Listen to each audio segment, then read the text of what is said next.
Hello friends, this is Sonia. Welcome back with another practice set. आज हम करने वाले हैं प्रैक्टिस सेट 2।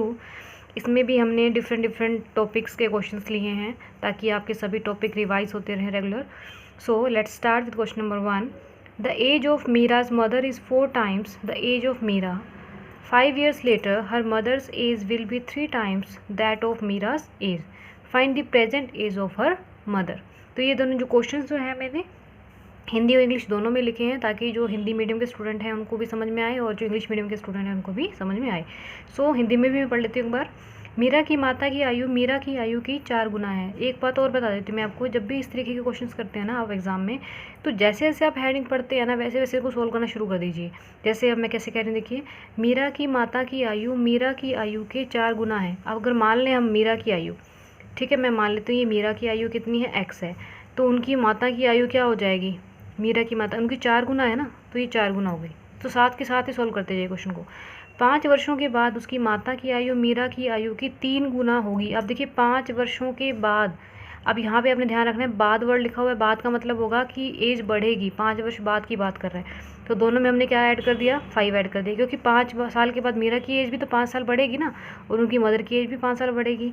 तो उसकी माता की आयु मीरा की आयु की 3 गुना होगी, यानी कि उनकी मदर की जो आयु है वो मीरा की आयु से 3 गुना हो जाएगी। तो अगर मैं मीरा की आयु को 3 से मल्टीप्लाई कर दूँ तो दोनों की एज क्या होगी, बराबर हो गई। समझ में आया? यहाँ पे क्वेश्चन में काफ़ी बच्चों को डाउट रहता है कि बोला तो इसकी एज ज़्यादा गई है तो इसको मल्टीप्लाई क्यों करते हैं। मल्टीप्लाई इसलिए करते हैं क्योंकि देखिए यहाँ पे बीच में इक्वल का साइन लगा हुआ है। इक्वल का मतलब है कि अगर मैं ये 3 टाइम है ऑलरेडी, अगर मैं इसको 3 टाइम कर दूंगी तो दोनों क्या हो जाएंगे, इक्वल हो जाएंगे। ठीक है, तो उसकी माता की वर्तमान आयु ज्ञात करें। तो अब हमें जस्ट हमें सोल्व करना है। तो ब्रैकेट सोल्व कर लेंगे, ये बन जाएगा 3x + 15 और ये आ जाएगा आपका 4x + 5। तो चेंज कर लेते हैं, 3x - के 4x, यहाँ पे आ जाएगा ये 5 - के 15, तो ये -x और यहाँ पे बच गया -10, यानी x = कितना आ गया आपके पास, 10 ईयर आ गया। तो ये x किसकी आ गई, मीरा की एज आ गई। पूछे किसकी गई थी, उनकी मदर की एज। तो मीरा की माता की आयु पूछी गई है आपसे, तो क्या हो जाएगी, वो 4x थी ना, प्रेजेंट एज पूछी गई है, तो 4 × क्या हो जाएगा 10, कितनी आ जाएगी 14 ईयर्स। तो ऑप्शन चेक कर लेते हैं। So option number C is your correct answer. I hope आपको क्वेश्चन समझ में आया है कि मैंने कैसे एक्सप्लेन किया है। नेक्स्ट हम बात कर लेते हैं क्वेश्चन नंबर 2 की। If -1 is a zero of a polynomial px = this. जैसे कि मैंने आपको कहा था जब भी क्वेश्चन करते हैं तो साथ साथ सॉल्यूशन करते हुए चलें। देन वैल्यू ऑफ के इज़, अब देखो जीरो का मतलब क्या होता है, जैसे फैक्टर्स फाइंड आउट करते हैं ना, तो ये फैक्टर है। ठीक है, कब, जब x की वैल्यू कितनी है, -1 है, तो जस्ट पुट कर देंगे, हम यहीं से ले लेते हैं वैल्यू को। पी एक्स के प्लेस पे यहाँ पे हमारे पास क्या दिया हुआ है, ये जीरो है, ऑफ जीरो है तो यहाँ जीरो हो जाएगा =3, और x के प्लेस पे कितना दिया हुआ है आपको, -1 -1 का स्क्वायर -7। एग्ज़ाम में टाइम वेस्ट नहीं करना है, फटाफट से सॉल्व करना है। तो -1 का स्क्वायर करेंगे तो प्लस का 1 हो जाएगा, 3 की जब 1 से मल्टीप्लाई होगी तो 3 बन जाएगा। देन माइनस की माइनस से मल्टीप्लाई होगी तो ये 7, और प्लस के ये क्या बन गया आपका 10k। सो 0 = 10 + 10k। तो कंपेयर करेंगे, 10 इधर जाएगा तो ये बन जाएगा 10k = -10। सो k = -10 / 10, तो ये हमारा आ गया -1। चेक करते हैं option. So option number B is correct answer. I hope आपको समझ में आ रहे हैं क्वेश्चन कि हम कैसे सॉल्व कर रहे हैं। बहुत इजी क्वेश्चंस आते हैं, बस उस टाइम थोड़ा सा माइंड पे स्ट्रेस होता है ना, इसलिए सॉल्व नहीं हो पाते हैं एग्जाम में। If x² + 4x + 4 is divided by x + 2 then the remainder is. अब देखो ये जो क्वेश्चन है ना, इस क्वेश्चन को 2 तरीके से कर सकते हैं। दोनों तरीके मैं आपको एक बार बता देती हूँ, जो आपको ईजी लगे आप वो यूज़ करें। जो मैं सेकंड मेथड बताऊँगी ना वो ज़्यादा ईजी रहता है एग्जाम के पॉइंट ऑफ व्यू से। देखिए यहाँ पे क्वेश्चन है जो लॉन्ग डिवीजन मेथड आपको सबको आता ही होगा, x² + 4x + 4 रिमाइंडर पूछा गया है, यानी कि जो हम लास्ट में जो बचेगा ना वो हमारा क्या हो जाएगा, रिमाइंडर हो जाएगा। तो पहले इस मेथड से सॉल्व करते हैं। x + 2, यहाँ पे देखिए सिर्फ इसको देखा जाता है फर्स्ट वेरिएबल को, मैक्सिमम यहाँ पे की पावर कितनी है 2 है, तो यहाँ x को किससे मल्टीप्लाई करूँगी, x की पावर 2 आ जाए, सो किससे मल्टीप्लाई कर देंगे हम, x से। तो यहाँ पे क्या बन गया, ये x², उसी x की 2 से भी मल्टीप्लाई होगी तो ये क्या बन जाएगा 2x। तो सोल्व आउट कर देंगे इसके। यहाँ पे 4 - 2 कितना आ गया 2x, और प्लस में 4। अगर यहाँ पे कुछ और वैल्यूज़ भी होती तो एक साथ नीचे आ जाती हैं, आई होप आपको पता होगा। सो अब यहाँ पे देखो 2x है और यहाँ पे कितना है x है, तो मैं x को किससे मल्टीप्लाई करूँगी, 2 बन जाए, 2x बन जाए सॉरी, तो प्लस में क्या हो जाएगा 2। सो 2x, अब इस 2 की 4 से भी मल्टीप्लाई होगी और यहाँ पे क्या आ गया 4, तो माइनस करेंगे तो कैंसिल आउट हो गया। तो हमारा रिमाइंडर कितना आ गया इसमें 0, यानी ऑप्शन नंबर सी। अब मैं जो सेकंड मेथड की बात कर रही थी वो क्या होता है, जस्ट आपने क्या करना है, ये जो x + 2 है ना इसको = 0 लिख दो। ठीक है, और x की वैल्यू यहाँ पे कितनी आ गई -2।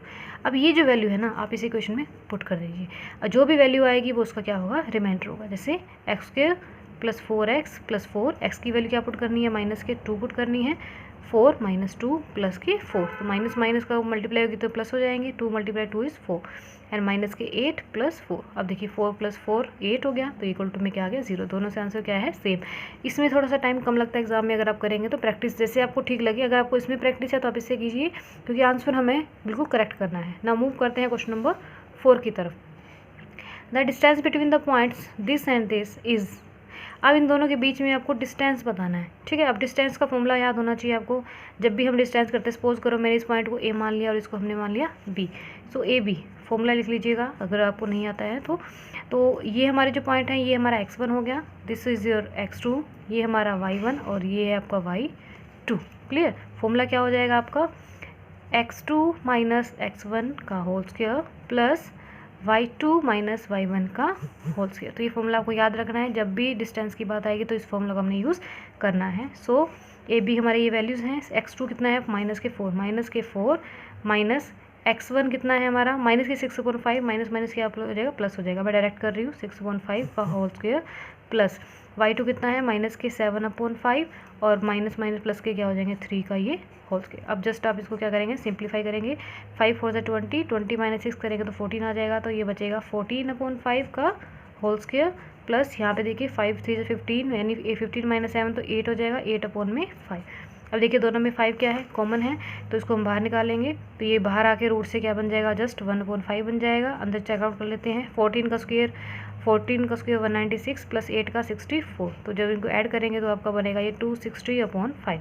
तो हो सके तो जो स्क्वेयर्स और क्यूब्स हैं ना वो 30 तक आप याद कर लीजिएगा, वो काफ़ी इजी हो जाता है एग्जाम में कैलकुलेशन को सॉल्व करना। सो ऑप्शन चेक कर लेते हैं। So option number B is your correct answer. Now move to the question number 5। Yes, which of the following form an AP। अब देखिए यहाँ पे AP भी आ गया, ठीक है। तो आपकी जो HSSC है, CET का जो भी एग्ज़ाम है अब आपका आने वाला है, हम कह नहीं सकते कि उसमें किस लेवल का मैथ्स आएगा, क्योंकि हमने प्रीवियस ईयर के जितने भी पेपर देखे हैं उनमें काफ़ी टॉपिक्स हैं जो हायर लेवल से भी लिए गए हैं, तो हमने सारे टॉपिक इसमें कवर करने की कोशिश की है। आई होप आपको पसंद आई होगी जो मेरी ये मेहनत है। Which of the following form an AP, तो यानी कि कौन से हैं इसमें जो आपको यहाँ पे सीरीज़ दिखाई दे रही है जो AP को बना रही हैं, ठीक है। तो इस तरीके का कभी भी क्वेश्चन एग्जाम में है ना, तो याद रखिएगा हमेशा लास्ट से करना शुरू करें, क्योंकि ये हमेशा टाइम कंज्यूमिंग होता है। क्यों होता है, क्योंकि यहाँ पे स्टार्टिंग से करेंगे ना तो ये ऑप्शन हमेशा लास्ट में ही देता है, या थर्ड या पे या फोर्थ पोजीशन पे देता है। फिर भी मैं आपको फर्स्ट से बता देती हूँ, 1 - 1। अब अगर बात कर रहे हैं AP की, कोई भी टर्म AP कब होती है, जब दो टर्म का डिफरेंस यानी A2 - A1 और A3 - A2 इनका क्या हो, डिफरेंस क्या हो, सेम हो जाता है, ठीक है। इन D सेम होता है, इसको क्या बोल देते हैं, D। अब देखिए 1 - 1 क्या हो गया, 1 - 1 क्या हो गया 0, 2 - 1 क्या हो गया 1, तो ये तो यहीं गलत हो गया ना, तो पहली सीरीज़ तो गलत हो जाएगी। सेकंड देखेंगे 0.3 है तो 0.33 में से माइनस किया 0.3, तो ये क्या बन गया आपका 0.03। सेकंड चेक कर लेते हैं, 0.333 में से 0.33 माइनस करेंगे तो ये क्या बन जाएगा आपका, देखिए 0.003, तो ये भी क्या हो गया, गलत हो गया, ठीक है।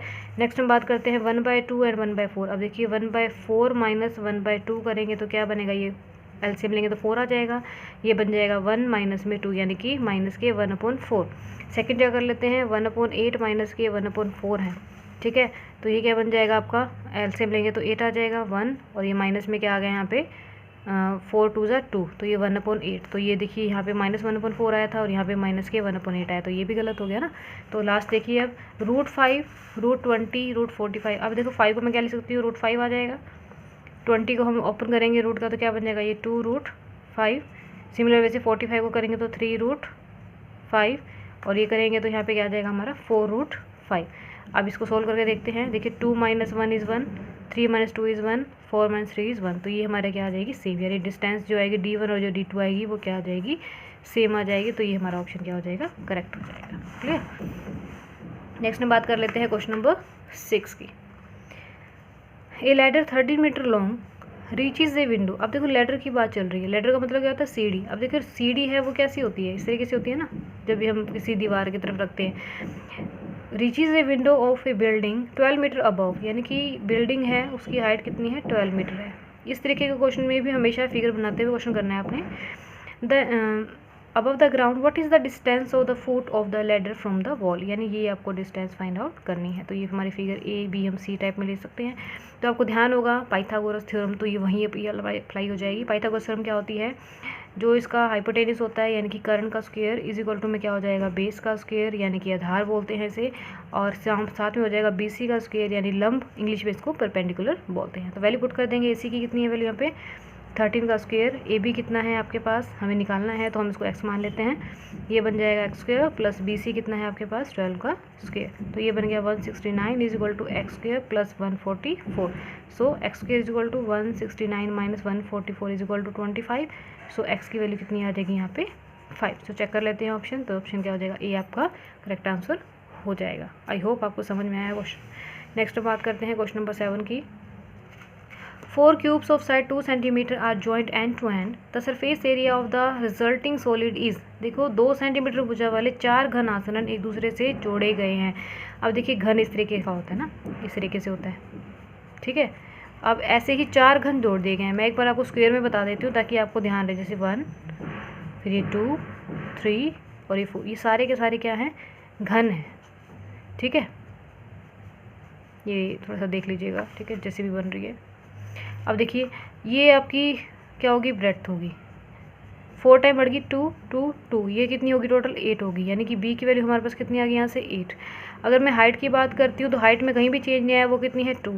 सिमिलर वे से अगर मैं लेंथ की बात करती हूँ, ये हमारी हाइट हो जाएगी और ये हमारी ब्रेड्थ हो जाएगी, इसकी ये लेंथ हो जाएगी इधर से, ठीक है। तो ये हमारी कितनी होगी 2, ठीक है। चौड़ाई बढ़ रही है इसकी, ना तो इसकी लंबाई बढ़ रही है, तो ये हाइट है इसकी वो भी सेम रहेगी, तो ये ब्रेड्थ भी क्या होगी, सेम रहेगी, लेंथ भी क्या होगी, सेम होगी। तो एल की वैल्यू यहाँ पे क्या आ गई 2 सेंटीमीटर, बी कितना आ गया हमारे पास 8 सेंटीमीटर और एच कितना आ गया हमारे पास 2 सेंटीमीटर। और जहाँ तक बात करते हैं पृष्ठीय क्षेत्रफल की या फिर हम बात करते हैं सरफेस एरिया की, तो वो क्या होता है, फॉर्मूला होता है 2LB plus BH plus HL। तो फॉर्मूला अप्लाई कर देंगे। 2L की वैल्यू कितनी है 2, B की वैल्यू कितनी है 8 प्लस B की वैल्यू कितनी है 8, H की वैल्यू कितनी है 2 प्लस HL 2 इंटू 2। सोल्व करेंगे 2 8 ज़ा 16 प्लस 16 प्लस 4, तो ये बन गया हमारा 16 प्लस 16 32 प्लस 4 36 एंड 36 2 ज़ा 72 सेंटीमीटर स्क्वेयर। सो ऑप्शन चेक कर लेते हैं। So option number C is our correct answer. Clear. Now move to the last question of this practice set. Solution of the equation this are, आप देखो आपको solution बताना है। इस तरीके के क्वेश्चन में देखिए 2 तरीके का मेथड हम अप्लाई कर सकते हैं। एक तो वही हम जो फॉर्मूला नॉर्मली यूज़ करते हैं सोल्व करने के लिए, b² - 4ac फॉर्मूला अप्लाई करके, नहीं तो इस तरीके के क्वेश्चन एग्जाम में हमेशा आपने कैसे करना है कि हमेशा वैल्यू को ऑप्शन से यानी कि सोल्व करने को कोशिश करनी है, सोल्व करने की। जैसे ये क्वेश्चन है हमारे पास x² - √2 + 1x + √2 is equal to 0। अब देखिए इसके आंसर से तो हैं, ठीक है, हमें तो बस चेक करना है आंसर कौन सा करेक्ट है। तो पहले पुट करके दे लेते हैं x की वैल्यू 1, x की वैल्यू क्या किया मैंने 1 पुट करके देखी, तो यहाँ 1 पुट करेंगे तो 1² माइनस √2 + 1, ये x के प्लेस पे क्या आ गया 1 प्लस √2। तो चेक करेंगे 1 माइनस ये √2, माइनस की माइनस ये होगी तो माइनस का 1 और ये प्लस का √2 कैंसिल आउट हो गया आपस में, तो आंसर 0 आ गया, यानी कि 1 तो सेटिस्फाई कर गया। अब √2 + 1 देख लेते हैं, ठीक है। अब हम क्या पुट करेंगे x के प्लेस पे √2 + 1, तो करेंगे यहाँ पे ये बन गया √2 + 1 का स्क्वायर माइनस √2 + 1 इंटू में क्या हो जाएगा √2 + 1 और प्लस में क्या आ गया √2 इज इक्वल टू 0। अब देखिए √2 का 1 प्लस √2 1, ये तो स्क्वायर ही बन गया, कैंसिल आउट हो जाएगा, √2 बच गया, यानी कि ये सोल्यूशन नहीं है। लेकिन इससे हमें एक फ़ायदा हुआ क्योंकि x की वैल्यू 1 तो है। अब ऑप्शन चेक कर लेते हैं, रिड्यूस हो जाएंगे ऑप्शन। इसमें 1 है लेकिन ये नहीं हो रहा, ठीक है, इसमें 1 है, इसमें -1 है, तो ये भी गलत हो जाएगा, ये भी गलत है। ऑप्शन एक ही बच गया आपका C। फिर भी मैं आपको एक बार सोल्यूशन बता देती हूँ इसका, तो आंसर हमारे से C रहेगा। अब देखिए हम क्या करेंगे, पुट करेंगे x के प्लेस पे √2 पुट कर लेंगे, सिर्फ आपकी सेटिस्फेक्शन के लिए कर रही हूँ मैं ये। x के प्लेस में क्या हो जाएगा √2 का स्क्वायर माइनस √2 + 1 एंड √2। अगर एग्जाम में ऐसे रिड्यूस हो जाए ना तो करने मत बैठ जाना क्योंकि इतना टाइम नहीं होता। 2 माइनस √2 की मल्टीप्लाई √2 से करेंगे तो 2 और माइनस का क्या हो जाएगा ये √2 और प्लस में क्या हो जाएगा ये √2, plus minus cancel out, plus minus cancel out तो 0। तो ये हमारी कंडीशन सेटिस्फाई करेगी C। So C is your correct answer. I hope आपको सभी क्वेश्चन अच्छे लगे होंगे और सारे क्वेश्चन समझ में भी आए होंगे। तो इस तरीके से हम डिफरेंट लेवल के क्वेश्चन सॉल्व करेंगे ताकि हमारा जो कॉन्फिडेंस लेवल है वो इंक्रीज़ हो जाए एग्जाम के आने तक। सो आई होप आपको वीडियो अच्छी लगी होगी। अगर अच्छी लगी है तो मेरी वीडियो को ज़्यादा से ज़्यादा लाइक करें और चैनल को सब्सक्राइब करें, ताकि नई उसकी नई जो भी वीडियोज़ आएंगी उसकी नोटिफिकेशन आपको जल्दी से जल्दी मिल जाए। Thank you for watching. Bye bye for now.